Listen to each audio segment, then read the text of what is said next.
Graça e paz, irmãos. Mais uma vez, né, nossa lição da Escola Bíblica Dominical. Nosso livro ainda é Busca de Timóteo, né? Estamos caminhando aí já para o final dele. Lição do dia 28 de fevereiro de 2021, né? Falando aí, continuando aí do capítulo 28, 29, 30. E o nosso texto, né, está em Gênesis, capítulo 41, verso 33, que diz o seguinte: Agora, pois, escolha Faraó um homem discreto e sábio, e o ponha sobre a terra do Egito. São passadas ainda as palavras, né, sobre a pessoa discreta e sábio, como diz lá o autor fala do hebraico, essa pessoa que tem essa sabedoria de perceber o que está acontecendo e de fazer, ser uma pessoa inteligente, íntegra. São as características que o ministro de louvor, o ministro de socorro deve ter. Pastor João, conosco hoje para nos auxiliar. A graça e a paz, então, né? O belo texto de José, aconselhou o faraó a escolher homens discretos e sábios. Lá no Atos dos Apóstolos, quando foram escolher substitutos para Judas, ou substituto, ou foram chamar homens cheios do espírito, de sabedoria, né? É mais ou menos o mesmo princípio. Sabedoria, discrição, homens e mulheres que façam a obra do Senhor pelo motivo certo, da forma certa. Interessante que o objetivo de Em Busca de Timóteo, quando nós começamos lá, quase um ano atrás, aí eu pensei, não, agora nós vamos encher de auxiliares. Mas parece que o discurso de Em Busca de Timóteo fez foi selecionar os que já tinham, né? Cada dia que passa parece que é mais grave, sério, ser um auxiliar no ministério, ser um obreiro aprovado, né? Mas é isso. E hoje a Bíblia traz mais esse princípio, que seja discreto, que seja sábio, que realmente faça acrescente, né? Jesus mata essa questão dizendo que quem comigo não ajunta, espalha. Então, o auxiliar, ele precisa ajuntar e não espalhar.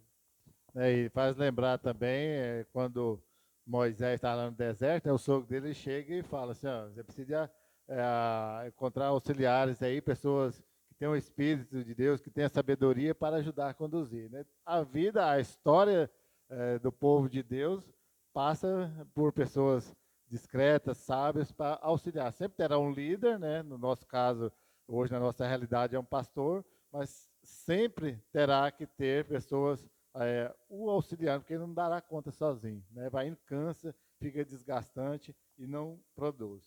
Na página 229, né, no sétimo ponto na sequência das duas lições, outro fator que pode diminuir nossa imunidade à infecção da equipe é a frustração. De fato, o resultado da diferença entre nossas expectativas e nossa realidade determina a quantidade de desilusão e frustração que sentimos. Quanto maior for a diferença entre o que nós esperamos e o que acontece de verdade, maior será a nossa desilusão e frustração. Bem, o autor, né, quer dizer aí que às vezes as pessoas chegam com uma é, expectativa enorme, né, de que agora eu vou fazer, vou ser melhor do que todo mundo. E aí, na realidade, acaba não sendo tudo aquilo. Às vezes ela estava com a visão errada, ou às vezes ela não tinha condições de ser tudo aquilo, ou ela percebeu que, como diz o pastor João aqui na abertura aí, que a responsabilidade é muito grande, né? Era bem aquilo que ela estava querendo, e, falando mais uma vez da nossa igreja, não é status, é trabalhar, o servo, o próprio Jesus Cristo já diz, né, que olha que o próprio Jesus Cristo já disse, que ele não veio para ser servido, mas para servir. Aí o ministro de socorro vai descobrir que ele precisa servir, não ser servido. Aí acaba, às vezes, frustrando e decepcionando e não dando conta de realizar o trabalho. E acaba alastrando também, né? No geral, uma pessoa frustrada, ela vende isso para as pessoas à sua volta. Ela acaba desanimando outras pessoas à sua volta, não é? Mas a verdade é que nós precisamos aprender a servir com estabilidade, com consequência, com firmeza. A Bíblia é repleta dessa coisa de ser firme, seja firme, abundante, né? Mantenha o padrão, né? Sirva, né? Pelo motivo certo. Né? Precisamos de auxiliares, mas de auxiliares maduros, de auxiliares que tenham o motivo certo. Né? Recentemente eu vi uma frase que O justo vive pela fé e não por emoções. E quando o líder ele vive por emoções, ele frustra-se muito, porque hoje dá certo, amanhã não dá certo. Hoje um chega na igreja, amanhã o outro sai da igreja, e a vida continua. E o propósito continua. E a gente tem que se manter firme naquilo para que fomos chamados. Senão, a gente vive uma vida de altos e baixos e essa frustração acaba tomando conta e a gente acaba espalhando isso. E a pessoa, quando não tem esse equilíbrio, quando é do jeito dela, ainda até que vai, mas quando não é do jeito, contrariou, ela já frustra aí, já fala o que não deveria, e aí se alastra e acaba atrapalhando mais do que ajudando.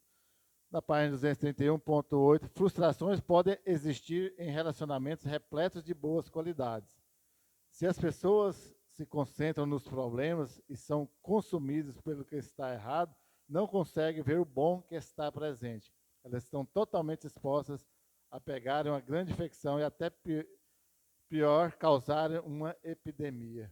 Ou seja, né, então a pessoas aí com essas frustrações vai existir sim, mas tem que ter esse cuidado, né, para concentrar não apenas nos problemas, né, das pessoas. Às vezes as pessoas chegam e identificam na igreja só o que está errado. É só o defeito de fulano, o pecado não sei de quem, o pecado não sei do outro, e acaba, um momento ou outro, acaba expondo isso de forma errada e acaba causando ali não só uma infecção, né, como uma epidemia, como o autor deixa bem claro. Né? E lembrando que isso não é o motivo pelo qual a gente está aqui para edificar. Né? E é engraçado que antigamente falava muito que você gasta mais energia para ser negativo do que para ser positivo. Mas tem gente que insiste em ser negativo. E chega e só vê o que a parte, aquilo que errou, aquilo que não foi legal.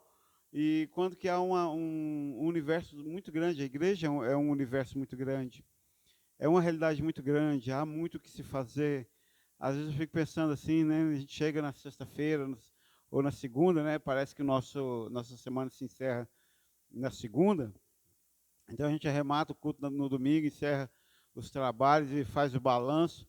E foram tantas coisas, tantas diversidades de coisas para fazer, e tanta coisa que deu certo, tanta coisa que foi bom, tanta palavra que foi agradável, mas existem pessoas que focam naquilo que foi ruim. Né? São pessoas negativas, são pessoas que o sucesso, o bem-estar, a alegria, a paz, definitivamente a Bíblia diz que ela excede o entendimento, né? Então tem gente que está procurando razão para ter paz. E quando você precisa ter razão para ter paz, você não tem paz. Então o reino de Deus é um reino que se constrói debaixo de um padrão muito forte de serviço, de servir, de levantar cada dia e de fazer. Não é de procurar razão, não é de se sentir bem. Né? Quem anda por emoções não se sente bem nunca, né? Não constrói, não faz. Então, é basicamente isso. E aí, como a frustração é algo que se alastra muito rápido, quando um líder tende a alimentar isso, no geral, ele consegue manchar outras pessoas à sua volta. Nesse tempo agora, onde as lições estão sendo, né, gravadas online, né, assim dizer, às vezes não expõe tanto, né, na presencial, às vezes alguns irmãos falavam abertamente, né, expunham os seus problemas, né, ou seja, mas aquilo é um motivo de nós, né, como igreja, de abraçá-lo, de tentar ajudá-lo de alguma forma, não depois de ficar, né, que é chato, já ouvi, já vi, presenciei empresa onde trabalhava, de pessoa chegar e falar, lá na minha igreja fulano tem isso, isso e aquilo. Ou seja, se uma pessoa chegar a saber daquele que tem um irmão, é o que se diz irmão, né? Ela expondo lá no ambiente de trabalho, vai ser uma frustração incrível, né? Vai chegar e vai querer tomar satisfação ainda na hora dentro da igreja, vai virar. E o que já aconteceu, né? Em outras igrejas a gente vê relatos assim de pessoas chegar e falar abertamente, fiquei sabendo disso, ou seja, é frustrante. Então, nós, mais do que nunca, precisamos, né, e agora falando de ministro de socorro, ter muita sabedoria, não ficar procurando problemas para os outros, para que elas possam achar que é frustrante a igreja. Né? A igreja é local de pessoas com defeitos, né, que é chamada, aliás, Jesus Cristo já disse, né, que veio para chamar os perdidos. Página 235.9. É interessante que, né, aí agora falando na sequência lá dos capítulos, né, para você que leu o livro, que está acompanhando a lição, vai perceber a mudança, às vezes deu um pouquinho de mudança no contexto, mas o assunto aí, a direção é a mesma. É interessante que a traição foi expressa através de um beijo, falando lá no caso da traição de Jesus Cristo. Uma expressão comum de afetividade naquela cultura. Aquela situação demonstra uma verdade dolorosa, que as pessoas mais próximas do líder têm maior potencial para machucá-lo. Então, todo mundo já sabe, né, da história, quando Judas traiu Jesus Cristo, foi com um beijo, né, o cumprimento das pessoas naquele tempo, né, a cultura judaica era dar um beijo, né, então Judas chega ali e beija Jesus Cristo, traindo, demonstrando quem é que eles deveriam prender. Aí o autor deixa aí, então, no final desse ponto, que as pessoas mais próximas que têm maior potencial em machucar o líder. Ou seja, talvez é porque tem mais proximidade, tem mais conhecimento, sabe como dizer assim, de pontos mais fracos do líder, sabe como atacá-lo naquele ponto que vai mais machucá-lo. Né? As pessoas, ao invés de todo o conhecimento, de toda a proximidade que tem do líder, no caso talvez de um pastor, de ajudá-lo, talvez vai usar aquilo contra o pastor. E, aliás, já diz a vida, né, que se não for alguém próximo, não é traição. Traição, o inimigo não te trai, quem te trai é o amigo. O inimigo, ele é seu inimigo, ele te combate abertamente. Né? Agora, essa coisa de igreja, né, eu vi recentemente alguém falando aí, eu acho que foi Facebook da vida, que você faz 99 para as pessoas, o dia que você não fizer o 1%, você se torna ruim aos olhos dela, né? Então, na verdade, essa coisa de muitos líderes acabarem virando pedra de tropeço é por causa deste fato. Você está próximo, você ajuda, você faz de tudo. Aí o dia que não dá conta de satisfazer um desejo, que quase sempre é carnal, quase sempre é carnal, desejos carnais, aí se levanta contra, aí trai, aí causa dissensão, aí inflama, a famosa raiz de amargura, né? Que espalha, que alastra. Mas isso é a vida. A vida é isso. Agora, a gente também não vai focar naquilo que não deu certo, né? É uma coisa interessante, porque Judas é um personagem intrigante, no mínimo, né? Eu não posso fingir que não existiu Judas. Ele disse, não, o evangelho é a maravilha. Assim como eu não posso também partir do pressuposto que só Judas existiu. Eram 12. De 12, um não vingou, eu acho que é um resultado bom. 11 foi bom. E uma coisa que não faltou foi candidato para substituir Judas. Né, eu estava falando com Rael essa semana, um dia desse aí. Agora ele trabalha no período que ele não vem à igreja. Israel, nas primeiras semanas, eu senti muita falta do Israel no louvor. Senti falta dele tocando, senti falta dele cantando. Aí, passou quarta-feira, quinta-feira, eu mandei mensagem para ele. Ponto triste. Não senti sua falta, ninguém perguntou por você. Talino veio ao culto, ninguém perguntou. Ninguém perguntou por nenhum de vocês dois. Quer dizer, Três. De vocês três, né, que tem o Pedro também. Ninguém perguntou por vocês. Ou seja, mais 2 semanas que vocês não aparecerem,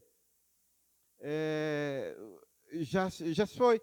E em contrapartida, eu comentava com alguém, acho que com o Fábio. E aí, no meio disso, o Rael foi trabalhar, o Elber parou de trabalhar, o Elber já voltou para o louvor, e a igreja é isso. Então, Judas traiu, saiu do sistema, e já entrou outro, e seguiram, deu sequência à igreja. A igreja não paralisou por causa de Judas. Então, antigamente eu sofria com isso, com as pessoas que empatavam o trabalho, que ficava, né? Engraçado, eu acho isso tão incrível, porque é uma dimensão muito grande, viu, pastor? Tem aquela traição aberta, tem aquela traição velada, aquele indivíduo que vem no culto não para cultuar, mas para desviar a atenção. Ele faz de tudo para desviar a atenção espiritual do culto, né, com gracinhas, com gracejos, com isso, com aquilo. Então, antigamente sofria demais com isso, hoje não. Hoje eu sempre vejo o homem como a flor do campo, que de manhã amanhece viçosa e de tarde vem o vento, a chuva, o sol e seca e morre. A verdade é que a vida é muito dinâmica, a igreja é um organismo vivo. Hoje um trai, hoje amanhã outro se levanta e a vida continua e o reino de Deus tem sido feito e as portas da igreja não irão fechar, né, as portas do inferno não irão prevalecer e Deus vai levantando uma aqui, outra acolá. Uma coisa é fato, né? Se tem uma coisa que eu aprendi nesses anos é que Deus não precisa de nós. E pensando sobre isso durante essa semana, tudo que a gente vê os casos de traição, o traidor se deu mal. E quem foi traído, o próprio Jesus Cristo, né? Mas ele é o Senhor de todas as coisas. E falando das pessoas, né? De nós próprios seres humanos, as pessoas que foram traídas, Jesus Cristo levanta e ele continua e vai. E o traidor sempre fica. Então, é um caminho que não compensa. Não adianta. Se a pessoa pensar foi traidor, ele vai ficar, né? Vai se dar mal, né? E o líder vai continuar, porque é sustentado. Se for o ministério, for a visão dada por Deus, o trabalho abençoado por Deus, não vai ter ninguém que vai atrapalhar, né? Como diria, né, a música lá, a obra santa, né, vai continuar. Ninguém detém, não vai ser nenhum encardido aí que vai trair, que vai deter, né? E Deus vai continuar abençoando e vai prosperar. Página 237, no ponto 10. Havia entre os membros da equipe de Jesus problemas com comparações e competitividade. E se permitirmos que nossa natureza humana dite nossas ações, haverá contendas entre nós também. É intrínseco ao ser humano prestar atenção nos outros, mas nós precisamos nos concentrar em obedecer ao que Deus nos chamou para fazer. Então, toda a equipe, né? A equipe que deveria ser mais perfeita, que teve melhor líder, né? Soberano sobre todas as coisas, Jesus Cristo, teve problemas, comparações, competitividade, né? Os exemplos lá de quem queria enfrentar a direita ou a esquerda. Quem seria o maior? Quem seria o maior no reino de Deus, e aí vai. Problemas, discussões, né? Entre eles, sempre existiu. Né? Mas a grande percepção de tudo isso é que em determinados momentos, como diz o autor, estava concentrado apenas no homem, na posição, no status que eles deveriam ter e não na obra em si de Jesus Cristo. E hoje não é diferente. Louvor, né? Você está o exemplo de louvor talvez seja a área mais complicada, né? Onde a competição, onde eu canto melhor, onde o meu microfone tem que estar mais alto que o dos outros para aparecer minha voz. Né? A igreja nossa já está uma equipe de louvor já maior. Houve um tempo que faltava instrumentista, tem dia que não tinha música, não tinha gente para cantar. Hoje não, hoje já tem 4, 5 bateristas, né? Aí não pode ocorrer aquela discussão de que quem toca melhor ou não. Toca melhor aquele que toca para Deus e não para si próprio, para os homens. Não, e saber que o que nos move é o chamado, né? Essa coisa de entender que igreja não é um show de talento, não é uma competição o tempo todo, né? Isso é que faz com que ela prospere. Então, o ministério prospera quando os membros da equipe entendem que todos são necessários e que todos fazem parte, que todos são essenciais para o bom andamento. A gente tenta tratar todos de igual forma dessa maneira, entendendo que todos são necessários para o bom funcionamento da igreja, independentemente de qualquer coisa. A gente pode até não gostar muito pessoalmente. Existem pessoas que a gente opta por não conviver tanto com elas. Isso quer dizer que o dom dela, o talento dela não seja essencial para a igreja. O ministério é uma coisa, a vida particular é outra. Então, todos são necessários, não é? E sem essa competição, sem essa besterola de competição, de o serviço mais bonito ou menos bonito, todos os serviços são dignos, são para Jesus Cristo e são essenciais. Costumo dizer que a igreja é um todo. Então, tudo faz parte. Quando chega lá no produto final, todos os ministérios foram essenciais para que se desenvolvesse e chegasse a um bom resultado.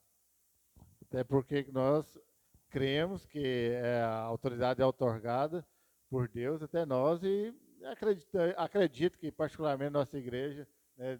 Deus tem dado a direção e todos que são chamados a exercer alguma função, né? Algum líder de departamento, é porque cremos que tem um chamado de Deus.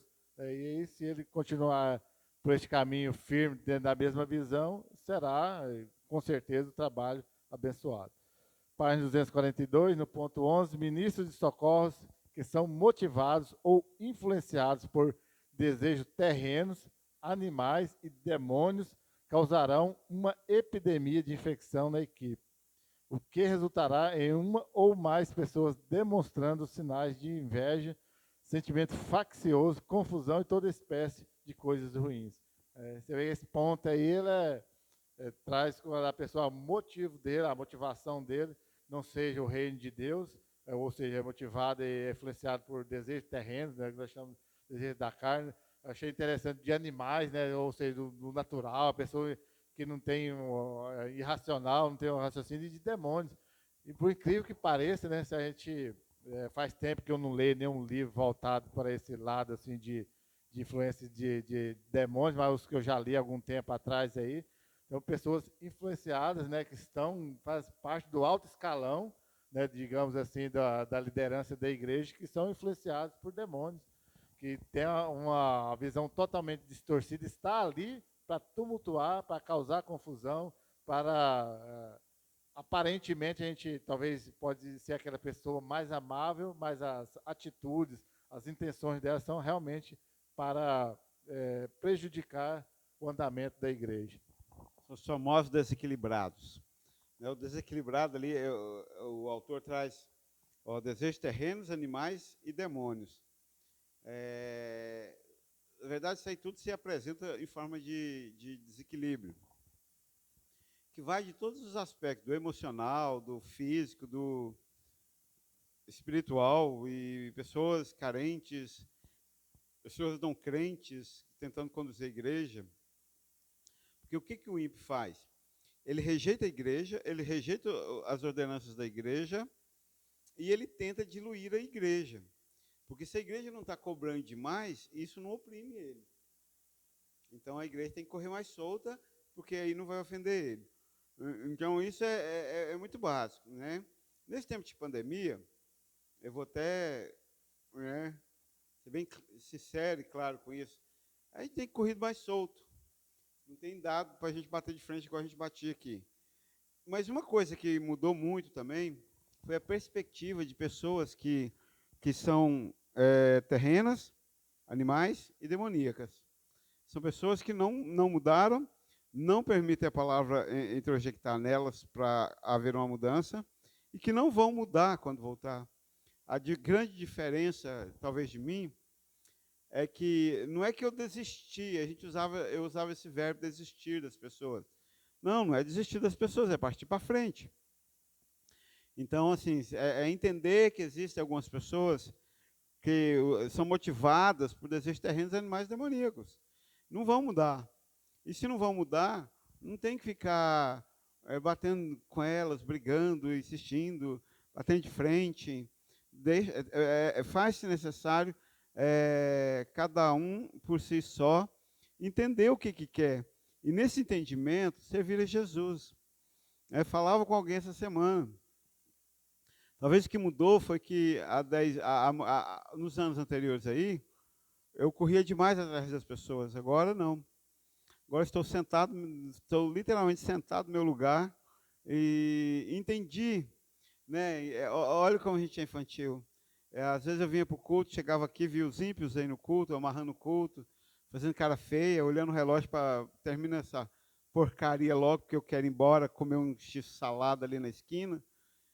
E quantas vezes eu já me oprimi, quantas vezes eu já perdi a qualidade do sermão, porque o ímpio estava aqui, sem vontade de estar aqui. Até que eu tive que entender que eu estou no lucro. O ímpio não tem voz ativa aqui na igreja. Ele não vai pregar aqui, ele não vai opinar. Ele pode até falar, pode até bater dente aí, né? Mas não vai fazer efeito. Então eu estou no lucro. Não é eu que tenho que aguentá-lo, é ele que tem que me aguentar, porque ele vai chegar aqui, ou eu vou estar pregando, ou o pastor vai estar pregando.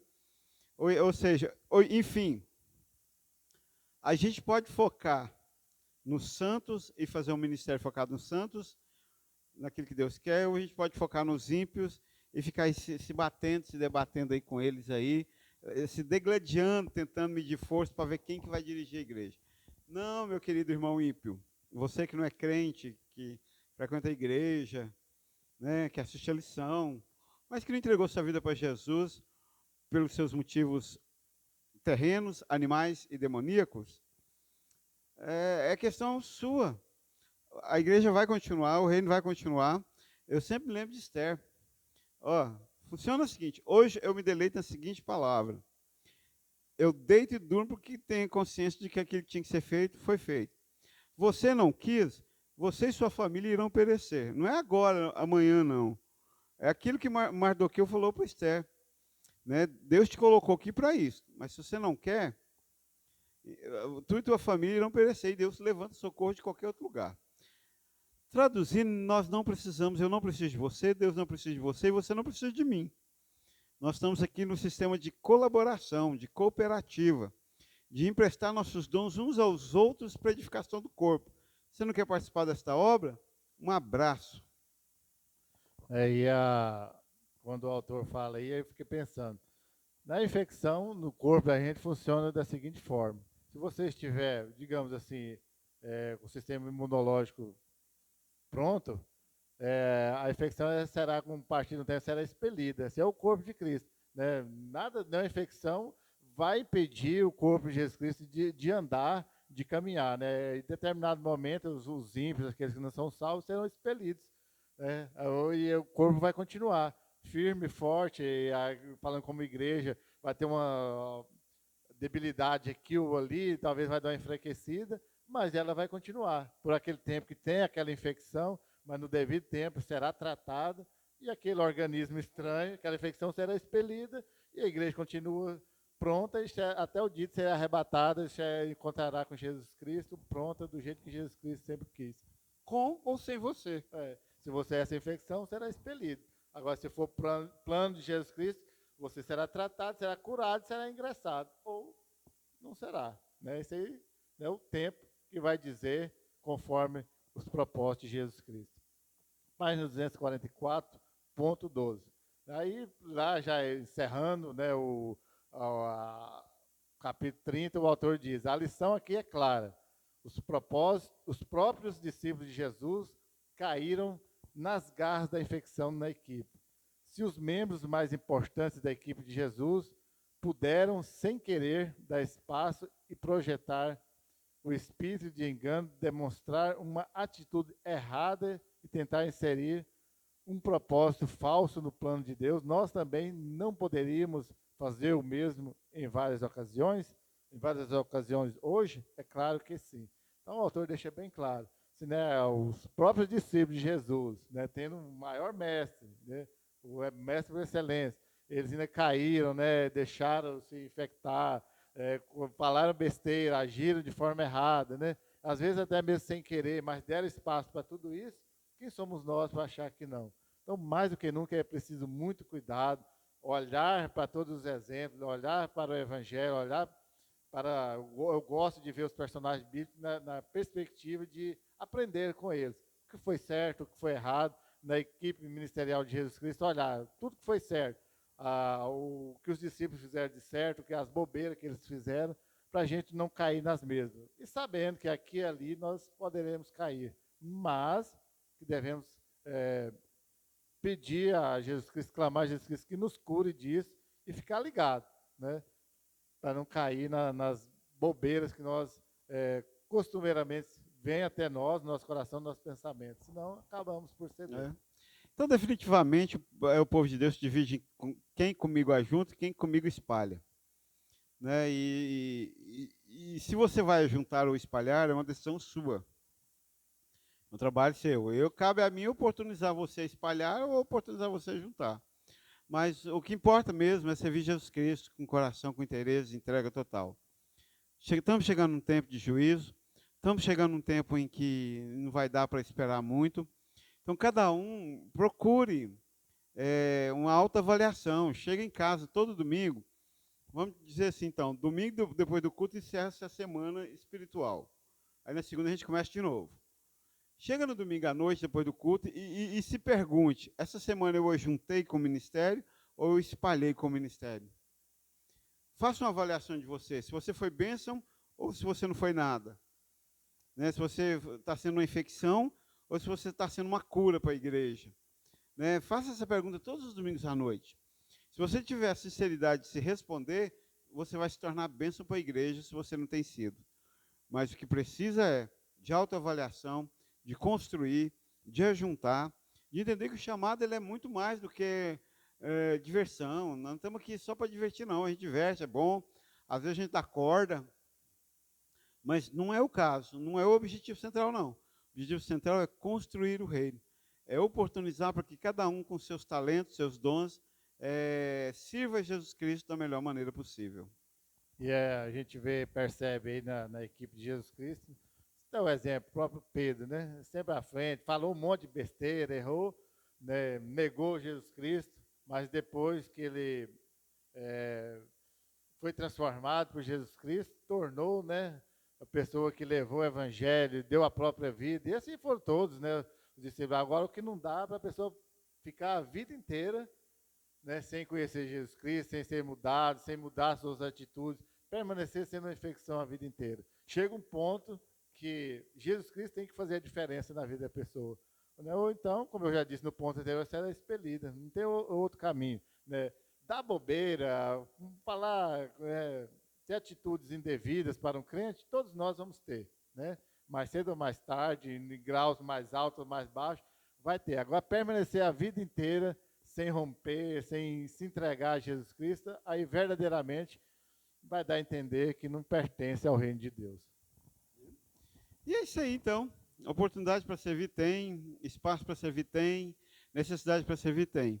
Mas você também pode ficar aí, servindo a você mesmo, né, se auto-idolatrando e se encontrar com Deus num momento desse aí, e aí vocês se entendam. Né? No mais, graça e a paz, e nós estamos aí caminhando para o fim de Timóteo, né? Vamos começar outro livro do Todos. A perspectiva é que dia 27 de março a gente já inicia o primeiro capítulo do próximo livro. Então vamos encerrar. Foi bênção, tem sido bênção Timóteo, tem acrescentado, foi uma boa reflexão sobre como devemos servir, com a nossa postura ao servir, e que isso possa edificar a sua vida. Lucas, fala para o Lucas, olha, Lucas, esse episódio nem foi muito sangrento, foi mais tranquilo, né? Mas assim, tranquilo de ser direto, mas a responsabilidade continua, né? Aí, dia 27, começa a nova temporada, né? Como diz o pastor irmão o Lucas, mas, de qualquer forma, né? Leia aí o livro, faça, né, suas reflexões, assista a lição, coloque seu sim, não estresse tanto o pastor João lá para colocar o seu sim na última hora. E no mais, que Deus te abençoe, graça e paz, e fique com Deus. Graça e paz.